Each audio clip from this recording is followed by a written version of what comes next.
Ladies and gentlemen, Mr. Hershell Ezrin.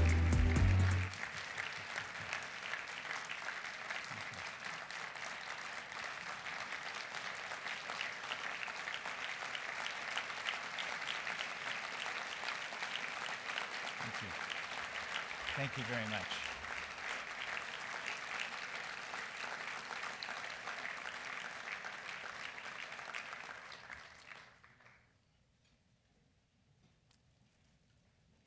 Thank you all very much. It's a very humbling moment. And I know that the evening is going to end, but the memories never will. And I want to thank each and every one of you for giving me such a very special set of memories. You know, I was listening to David Peterson. David used to tell me that he didn't really think that I had a sense of humor. And as a result, I've decided not to speak tonight about coalitions. Even though some of us have some very fond memories of the last election that was held on May the 2nd, if you want to think back to 1985. I look around this room and I see friends and colleagues who mean a great deal to Sharon and myself.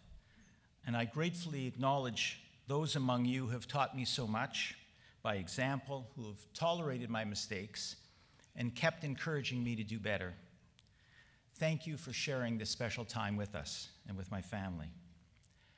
When HIPPY's leadership approached me, I'm not sure they fully realized the personal connection which I felt with HIPPY's work, the importance of the work that they do with immigrant and Aboriginal families, and the joy I take from knowing the program was conceived and spread from Hebrew University in Jerusalem. You see, my grandparents were immigrants. They found refuge and opportunity in Canada at the beginning of the last century, and a warmer welcome than what they left in Europe. I grew up in a home shared by parents and grandparents in downtown Toronto.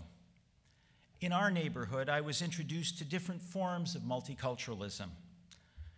On the one side, the polyglot playground, and then watching King Billy on his white horse riding in the Orange Parade every July 12th, and then, of course, seeing the enthusiastic reaction of our Catholic neighbors. I learned important life lessons and values from them all. My wife Sharon received postgraduate degrees in early childhood development. She was able to apply this knowledge in many of the different countries that we worked in, culminating as the director of the Daycare Evaluation Project for the City of New York in the turbulent 1970s when Head Start was under financial siege. We treasure the groundbreaking work that these HIPPY intervention programs achieve. As you've heard, they empower mothers, they promote social integration and cohesion, they advance children's knowledge, and give them future opportunity. I suspect, and I've heard from some of you already, that many of you may not have known about HIPPY's existence or its achievements before tonight. But with the inspiration of its participant stories and the background provided, I hope you will all agree to serve as ambassadors for their important work.